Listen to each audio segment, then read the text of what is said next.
Excellencies, ambassadors and representatives of member countries, colleagues from the United Nations agencies, participants of Rome Nutrition Week 2026, representatives of the media, and distinguished guests, good afternoon and welcome.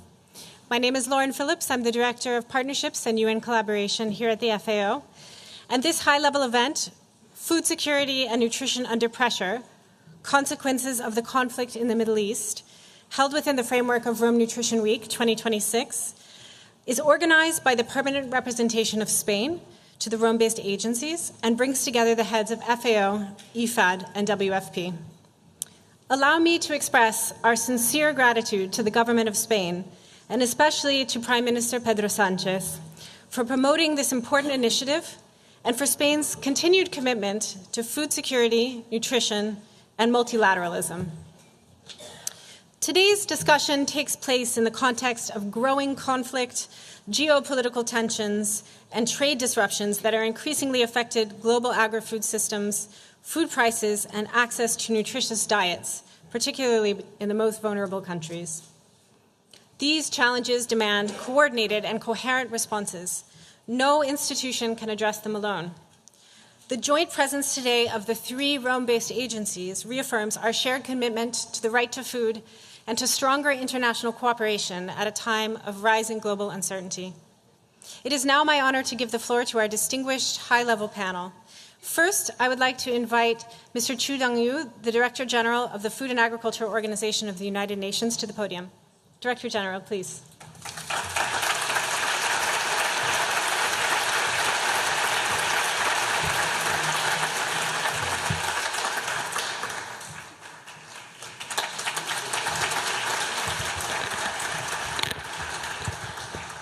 Your Excellencies, the Prime Minister of Spain, Excellencies, ladies and gentlemen, dear colleagues, it is a great honor to welcome you, His Excellencies, Prime Minister of Spain, to FAO headquarters.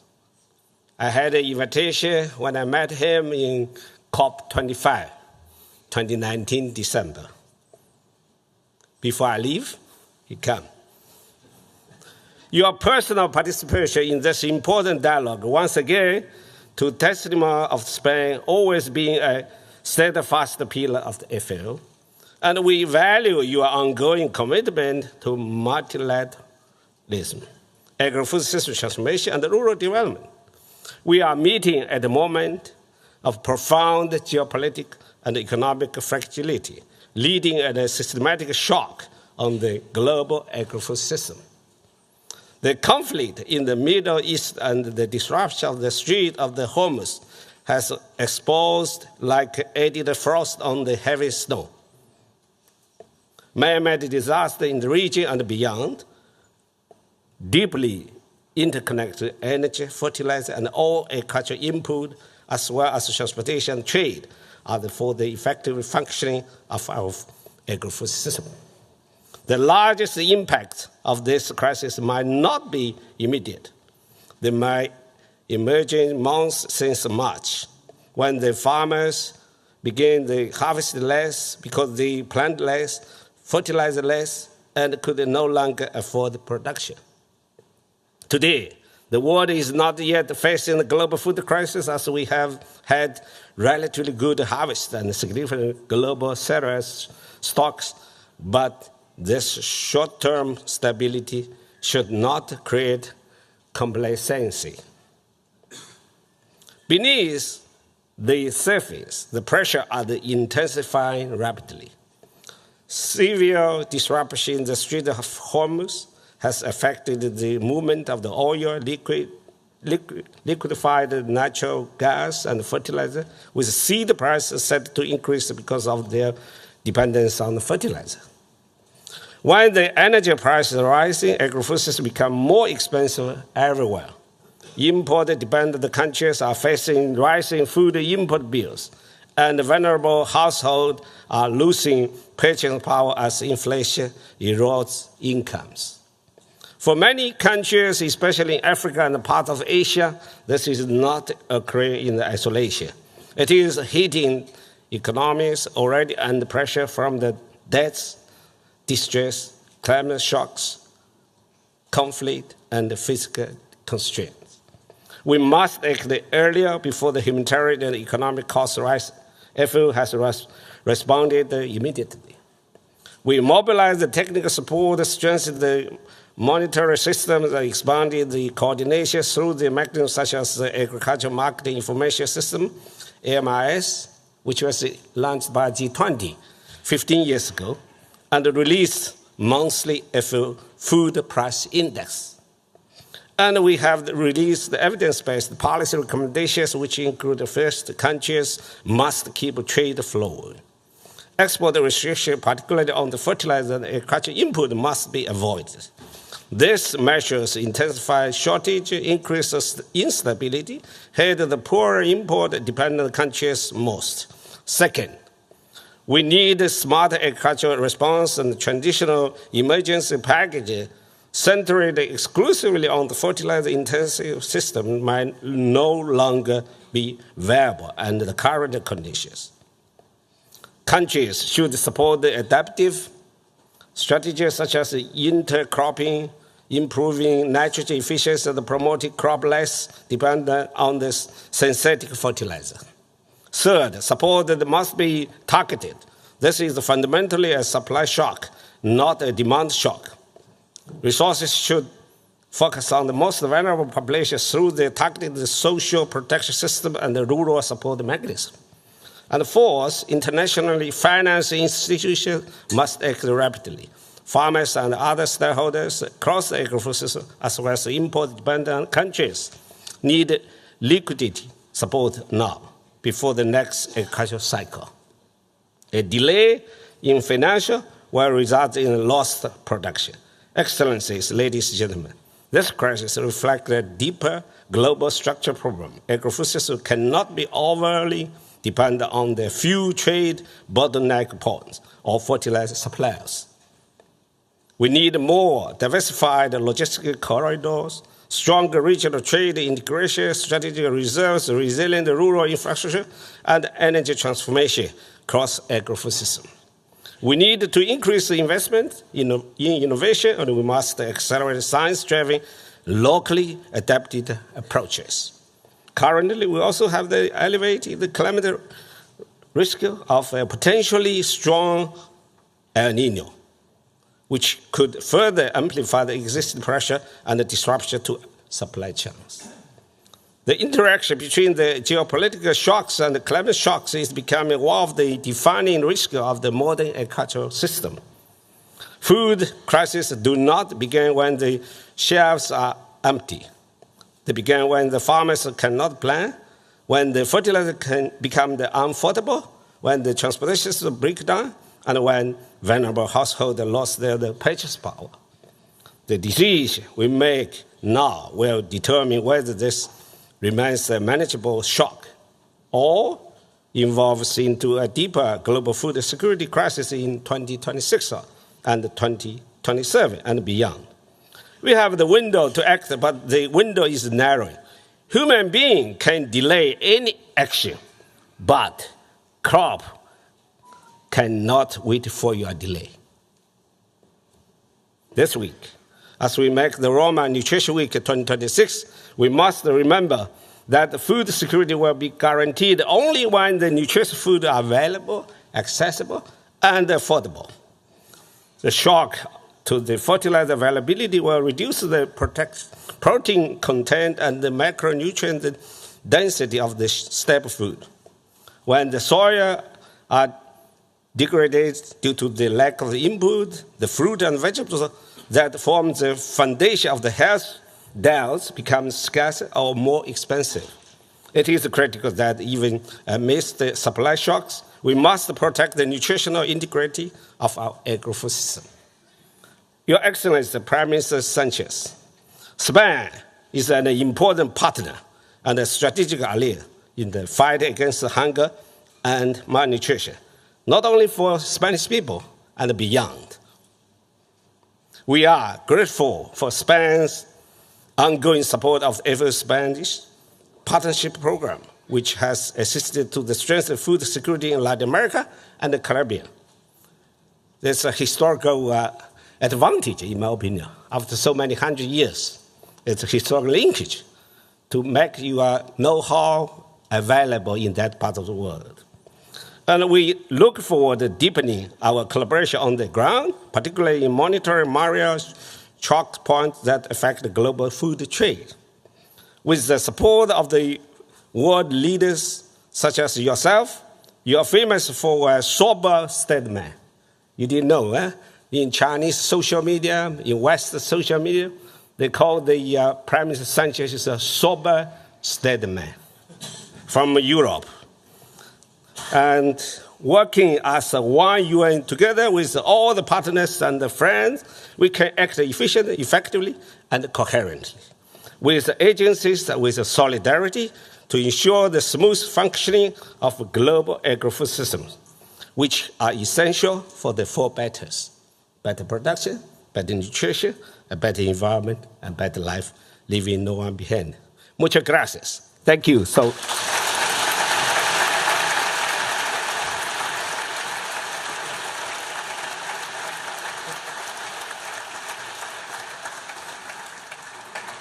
Thank you very much to the Director General for his remarks. It's now my pleasure to invite Mr. Álvaro Lario, President of the International Fund for Agricultural Development, to the stage. President Lario, the floor is yours.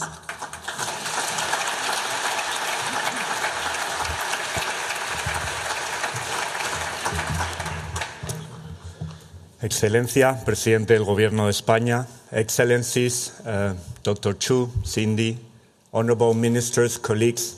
First of all, it's great to see in the room not only ambassadors, but I also see a lot of young people, and probably this showcases the importance and the relevance for the new generation also of food security, but also of nutrition. So it's great to see you all in the room.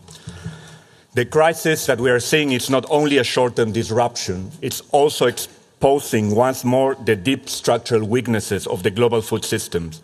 It is driving up the cost of essential inputs, constraining production, and reducing the availability and the affordability of food. And these are not just abstract terms. We are seeing it right now in all of the investments throughout the world that actually small-scale farmers right now have to decide where they plant or they don't plant, where they can feed their families. So this is the reality that we are seeing. And this is a clear signal that food systems are not resilient enough to absorb the repeated shocks that we are seeing throughout the world. And when the first mile fails, the consequences are felt across the entire system. We're seeing scaling future conflicts. We can see also increasing food price inflation and also the disruption of global agri-food value chains.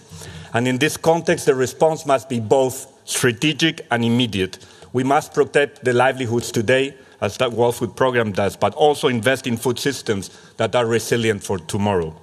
IFAD was actually founded in a food crisis and an oil shock crisis during the 1970s. And the geopolitical context that we are operating today has again repeatedly evolved. It's shaped by geopolitical tensions, prolonged conflicts, also climate shocks, tightening fiscal space, and increasing scrutiny of multilateral institutions like the ones here today. For IFAD, this means focusing on what we do best and what we have been doing for the past 50 years, investing in the first mile. Investing in rural economies so that small-scale agri-food producers can adapt, they can recover and continue to supply food to local and to global markets. It means strengthening productive capacity through more sustainable use of land and water. It means supporting farmers to reduce the dependence on volatile external inputs. Above all, it means recognizing that these same small-scale producers are not just beneficiaries, they are also investable partners, central to the functioning of global food systems. Excellencies, at this moment in time, also partnerships are more important than ever. Member states that support multilateral solutions play a vital role in enabling institutions such as IFAD and the Rome-based agencies to deliver. Spain has demonstrated a clear commitment to the global food development and multilateral agenda. And that commitment also comes at an important time for IFAD as we explore our IFAD's 14th replenishment. As one of IFAD's long-standing and trusted partners, Spain has consistently supported efforts to strengthen food systems, promote resilient and advance inclusive rural development. This reflects shared values, a commitment to multilateralism, to sustainable development, and to leaving no one behind. For us, IFAD 14 represents a strategic investment opportunity to co-invest and to deliver measurable results, raise income, boost production, and improve market access in very fragile environments, while also contributing to the same stability in these fragile and crisis-affected countries. Excellencies, colleagues, let me finalize highlighting the importance of working together to overcome many of these challenges. The Rome-based agencies you see today each bring distinct but complementary mandates to this effort. In today's crisis, this allows us to provide solutions to the global challenges, from immediate response to long-term resilience, from food security today to stability tomorrow. With committed partners such as Spain, along with IFAD's 180 member states, we can ensure that these collective efforts translate into impact and changing lives on the ground. Together, we can build more resilient food systems, stronger rural economies, and a more secure and stable world. Thank you for your attention.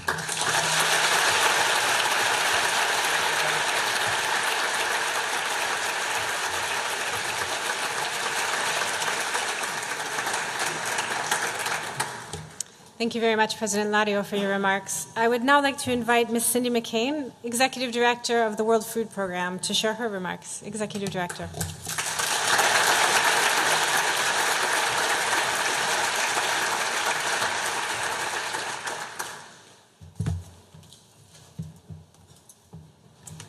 Prime Minister Sanchez, welcome. Excellencies, distinguished guests, and colleagues, good afternoon, and it's wonderful to be here.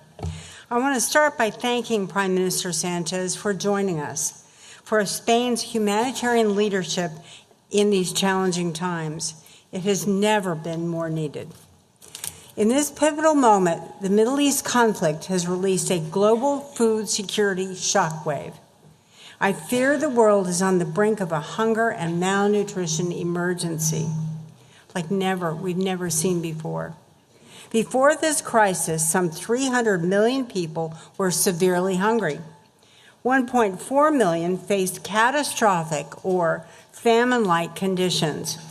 Now, a historic shock to energy markets and a sudden drop in fuel and fertilizer exports threatens global agricultural systems. Around the world, food prices are shooting up. And as always, the most vulnerable people are hit the hardest. In March, WFP projected 45 million more people would fall into severe hunger if this crisis does not end in June. June 1 is next week. 2 months on, global food security is rapidly increasing, as we expected. Just take Somalia, already suffering a terrible humanitarian crisis. Since February, another 500,000 people, 500,000, have fallen into acute hunger. Critical humanitarian operations have been hit by the war also. The chokehold on trade has added 20% more in costs and month-long delays to WFP's life-saving food shipments. We have already been forced to cut 1.5 million people from our programs. I fear the world is sleepwalking towards a moment we cannot undo. A hunger and malnutrition emergency of this scale could take countless lives. And it could hollow out economies, destabilize communities, and set back an entire generation. This can still be avoided if we act decisively and we act together.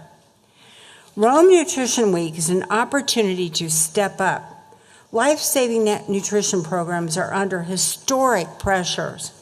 Malnourished children and mothers are still being hit the hardest. So let's use this week to cooperate and deliver better for them.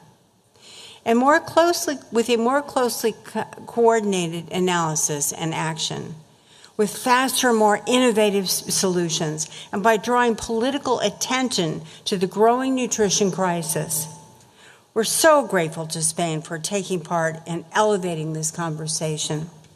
As we navigate through this moment of crisis, we are counting on member states to step up too. With renewed efforts to de-escalate and prevent conflicts like this one, which are driving up humanitarian needs. to use their influence to enforce humanitarian law and enable humanitarian access. And let me say again, humanitarian aid workers are not targets, ever.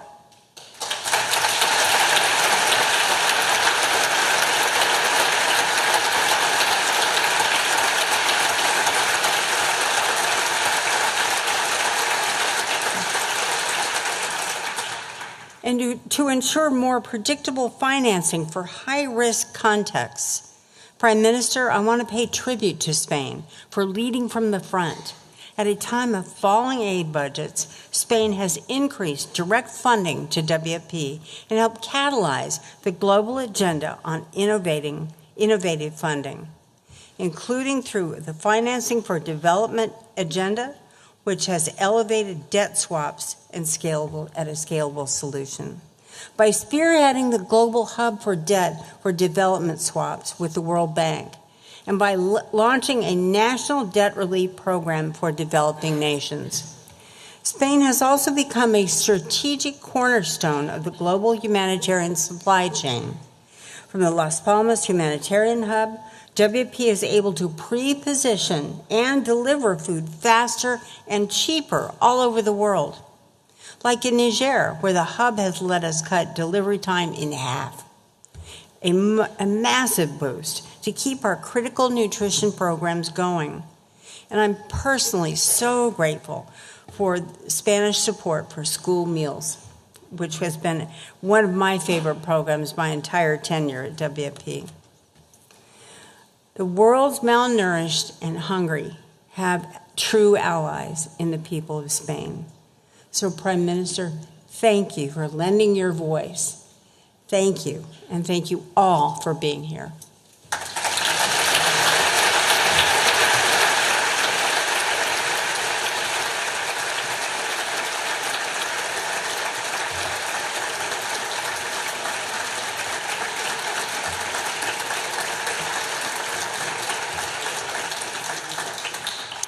Thank you so much to the Executive Director for her words.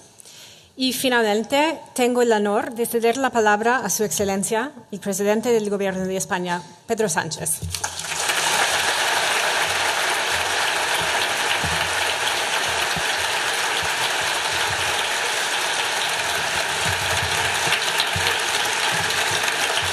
Thank you very much.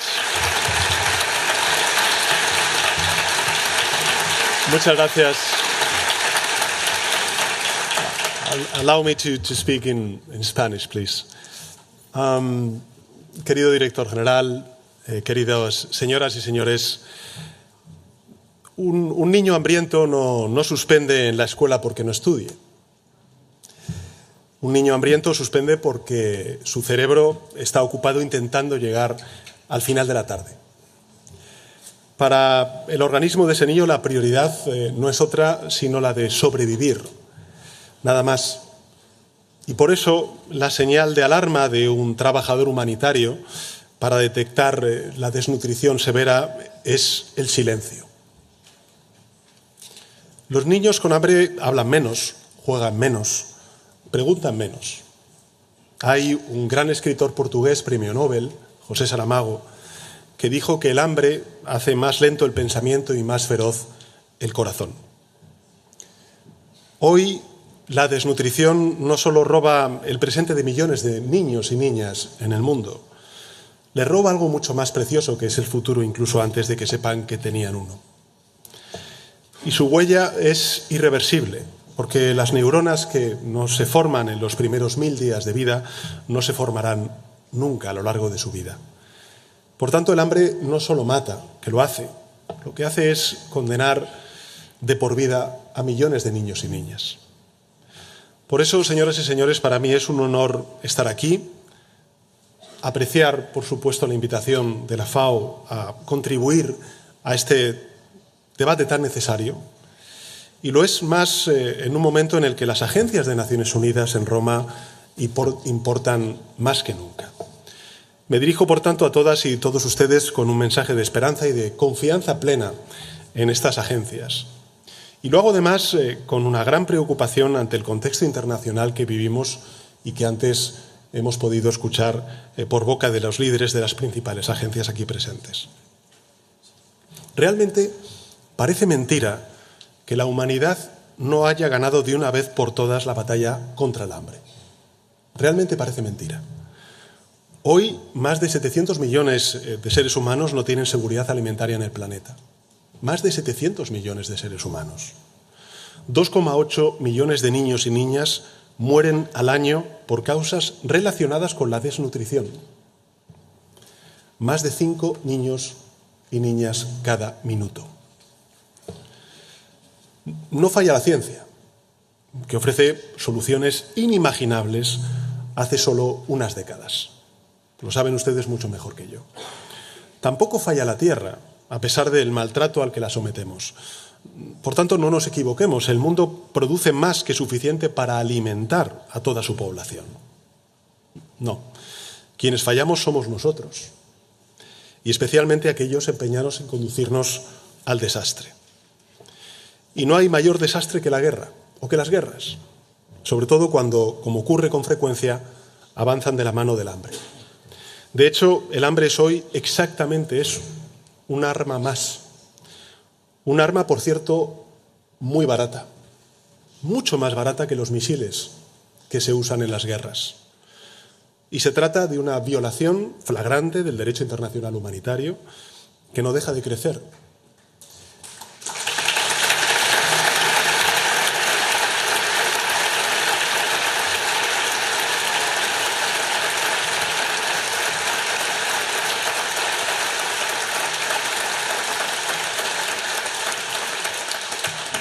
Más de 20.000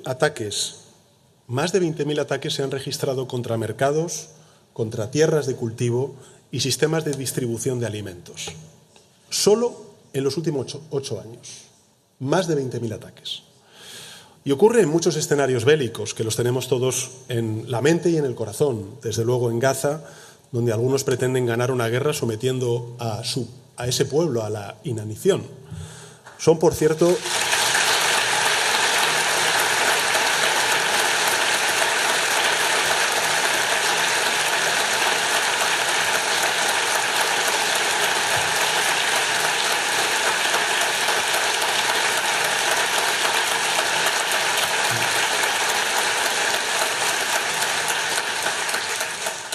Son, por cierto, los mismos que la semana pasada humillaron, vejaron y maltrataron a los integrantes de una flotilla que solo pretendía llevar ayuda humanitaria.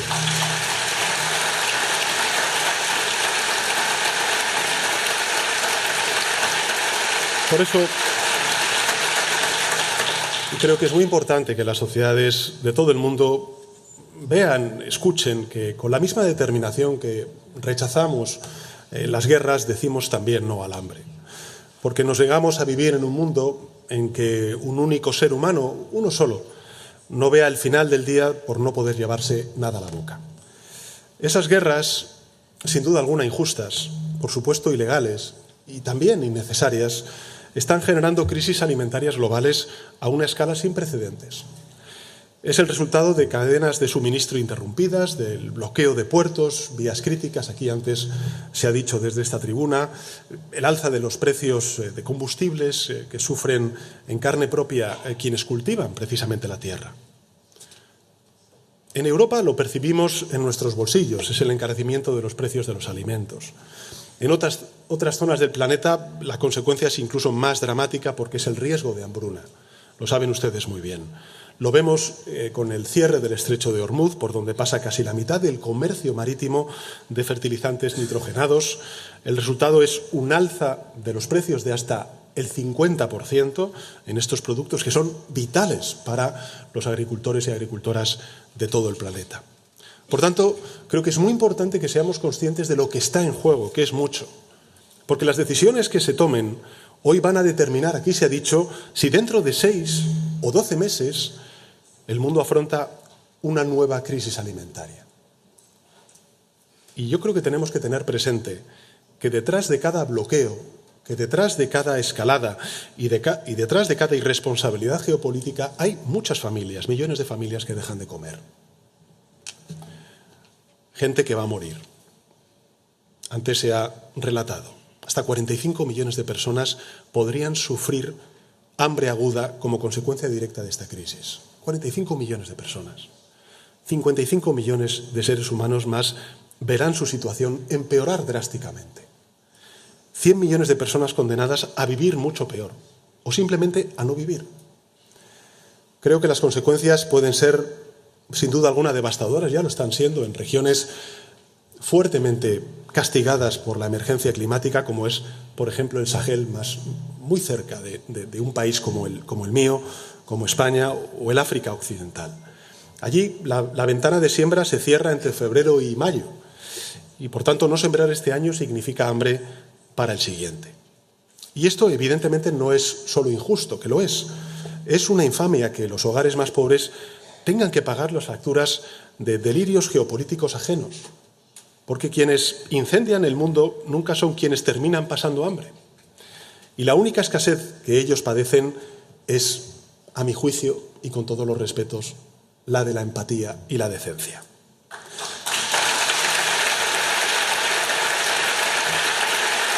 Por eso,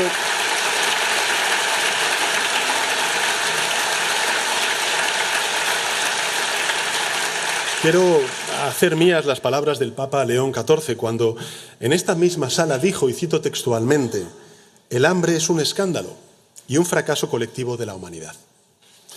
Por tanto, debemos actuar. Y debemos hacerlo con una convicción profunda, y es que respetar el derecho internacional no es solo un imperativo diplomático, que lo es la única garantía de que podamos lograr entre todos la prosperidad global. Y por esa razón, querido director general, España condena con firmeza los ataques contra la población civil, contra las infraestructuras críticas, exige el pleno respeto al derecho internacional humanitario, a la libertad de navegación y apoya todos los esfuerzos de mediación orientados al cese definitivo de la violencia.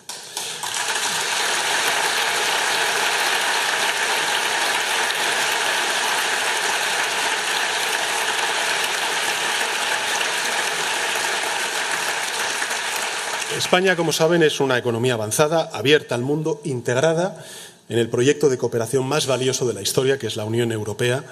Somos un país referente en muchos ámbitos, también en seguridad alimentaria, aquí se ha dicho, y agradezco las palabras, porque no solamente estamos produciendo lo suficiente para cubrir nuestras necesidades básicas, sino que además hemos convertido a España en una potencia exportadora, la cuarta en Europa y la 10ª a nivel mundial cuando hablamos del sector agrícola. Y siempre con la calidad y la sostenibilidad por banderas.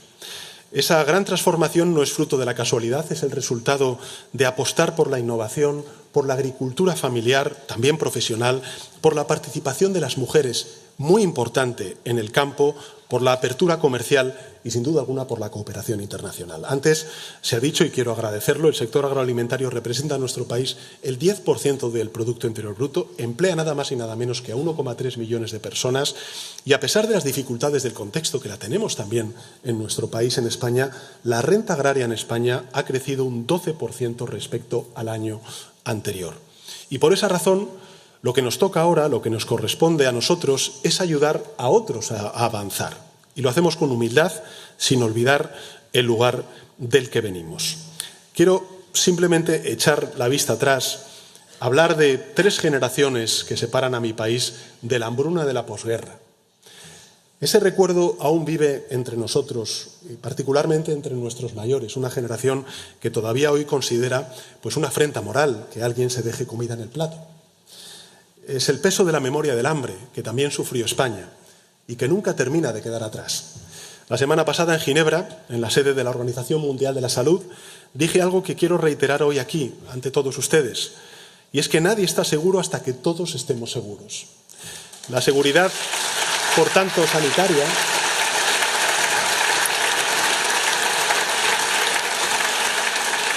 la seguridad, por tanto, sanitaria global no entiende de fronteras y lo mismo vale también para la seguridad alimentaria. No interpela a algunos países más que a otros. Es una responsabilidad que compartimos todos por igual como humanidad y por la humanidad. Por eso, España está comprometida, con más determinación si cabe, dado el contexto que vivimos, donde se ha polarizado hasta incluso una agenda que creo que es la agenda del sentido común, que es la Agenda 2030 y los Objetivos de Desarrollo Sostenible. En 2025, España aumentó un 13% nuestra ayuda al desarrollo y quiero además agradecer ese reconocimiento por las palabras previas, mientras el conjunto de la ayuda global cayó un 23%.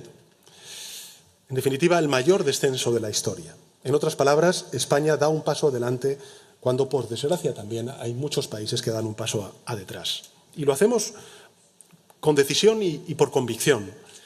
Y por esa misma razón estamos reforzando nuestro compromiso con la salud y la seguridad alimentaria global, con la nutrición, así como también con la acción humanitaria. Y permítame concretarlo en 3 ejemplos muy sencillos, pero muy relevantes también para España. En primer lugar, destinando 320 millones de euros en los últimos 2 años a proyectos de seguridad alimentaria y nutrición, en especial en Palestina, en Líbano, en Mali, en Venezuela, en Haití, junto con la Cruz Roja y con UNICEF. En segundo lugar, y aquí también se ha especificado y quiero agradecerlo muchísimo, con la acogida del centro logístico del PMA en las Islas Canarias, en la isla de Las Palmas, esencial en todas las operaciones de ayuda en África Occidental y en el Sahel.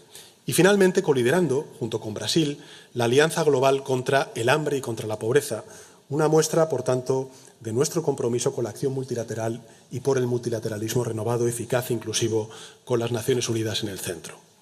España, con sus humildes capacidades, tiene la fuerza de los hechos y también el liderazgo de las personas. Y por eso hemos apoyado la renovación del mandato del presidente del Fondo Internacional de Desarrollo Agrícola, Álvaro Lario, que ha hecho una labor excelente para facilitar a los países el acceso a recursos.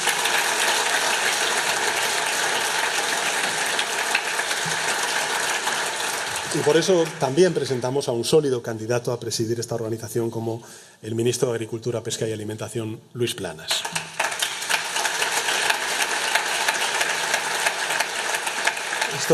Estoy seguro de que ambos candidatos representan los valores de la inmensa mayoría de los países aquí presentes en esta sala. Permítame decirles que las instituciones multilaterales no se sostienen por la inercia. Necesitan compromiso político, recursos, por supuesto, y también visión y liderazgo capaz de defenderlas, de fortalecerlas en momentos especialmente difíciles para la cooperación internacional, y ustedes lo saben particularmente bien. Digámoslo con plena convicción, contamos, yo creo que con una arquitectura multilateral valiosa, muy valiosa, que ha salvado millones de vidas en las últimas décadas, y que si no existiera, habría que inventarla. Y muy probablemente sería el sistema que tenemos ahora mismo. Agencias que están aquí, en esta maravillosa ciudad de Roma, como la FAO, como el FIDA o como el PMA, están en el centro de esa arquitectura multilateral. Y su capacidad para anticipar riesgos, para monitorizar mercados, para apoyar respuestas coordinadas, creo que es hoy más necesaria que nunca. La iniciativa 180 ofrece una oportunidad, a mi juicio, para reforzar ese mandato y creo que debemos aprovecharla, que está en nuestro deber, en nuestra obligación. Porque si queremos estar a la altura del desafío, hay que redoblar esfuerzos en lugar de recortarlos, hay que avanzar en lugar de retroceder. Y hacerlo, en mi opinión, en 5 ámbitos de actuación muy prioritarios, y con esto concluiría mi intervención. Pero sí me gustaría compartirlo con todos ustedes. En primer lugar, creo que necesitamos un sistema de comercio agrícola justo, transparente, basado en normas. Un sistema al servicio de la mayoría, no de unos pocos, que ponga en el centro a quien más lo necesita. Segundo, necesitamos, y aquí se ha dicho antes, garantizar el acceso a fertilizantes y el uso eficiente del agua, que es cada vez un recurso más escaso, especialmente en los países vulnerables, pero no tanto, porque también, desde luego, en España es cada vez un bien más escaso.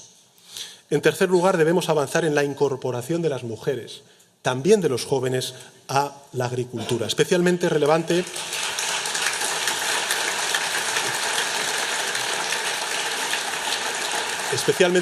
porque precisamente estamos celebrando el Año Internacional de la Mujer Agricultora. Por tanto, cerrar la brecha de género en la productividad, en los salarios, podría aumentar el PIB mundial en $1 billón. En $1 billón. Y reducir la inseguridad alimentaria de 45 millones de personas. Cuarto, debemos apostar por el enfoque One Health con ambición, con mucha ambición, porque abordamos la salud humana, también animal y del planeta, como elementos que son absolutamente inseparables y que están interconectados. Y por último, y creo que es también muy importante, la innovación tecnológica y la formación que llegue a quienes más lo necesitan, no solo a quienes pueden pagarla. Señoras y señores, yo soy consciente de que el sistema multilateral que hemos construido juntos no es perfecto. No lo es.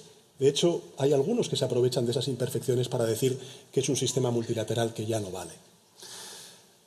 Sé que hay mucho que mejorar, sin duda alguna que reformar, pero la alternativa del egoísmo nacional y la ausencia de empatía es infinitamente peor. No solo en los foros diplomáticos, también en los mercados, en los campos de cultivo, en las mesas de las familias más vulnerables del mundo. Por eso concluyo con algo que, por cierto, he compartido antes en una reunión bilateral con el actual director general de la FAO. En 1943, delegados de 44 naciones se reunieron en una pequeña ciudad de Virginia. En aquel encuentro, celebrado en plena Segunda Guerra Mundial, se habló de cómo garantizar que cada ser humano tuviera alimentación suficiente y nutritiva. En otras palabras, se habló de lo que el gran presidente Roosevelt había escrito como la libertad de no pasar hambre. Repito, la libertad de no pasar hambre. Esta organización es, señores y señores, heredera de aquel sueño, el de un mundo que respete el derecho humano a la alimentación adecuada.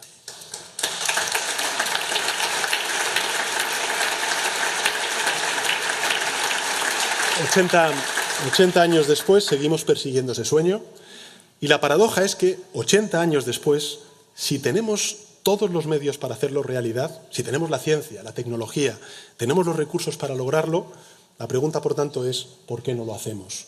Somos la generación de la inteligencia artificial, a la cual ayer mismo el propio Papa habló y planteó los retos que tiene que afrontar la humanidad.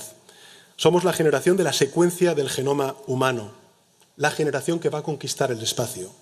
Pero la posteridad no nos va a juzgar por esos logros, sino por cómo fue posible que con todos los medios para evitarlo permitamos que millones de personas sigan muriendo de hambre cada año. Hagamos, por tanto, que esa pregunta nunca llegue a formularse, sembremos esperanza, saciemos por fin nuestra deuda moral con la historia. Nada más y muchas gracias.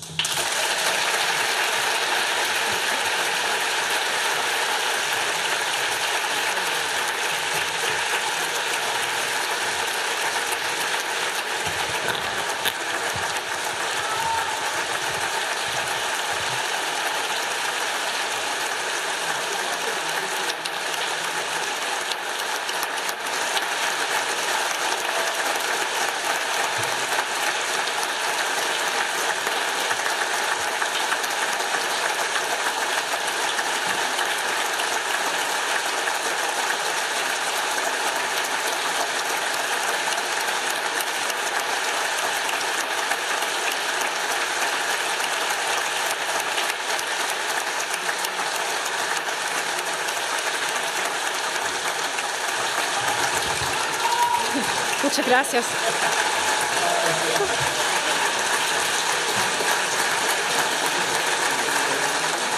Disculpe. Muchas gracias, señor presidente, por sus inspiradas palabras. Muchas gracias a todos. And I thank you all for being here today and for your presence and participation in this important high-level session. We hope to continue strengthening international cooperation and advancing a coordinated, supported, and effective response to the challenges of global food security and nutrition. And we invite you all to join us in the remaining events of the Rome Nutrition Week, which will resume shortly. Thank you. Thank you very much.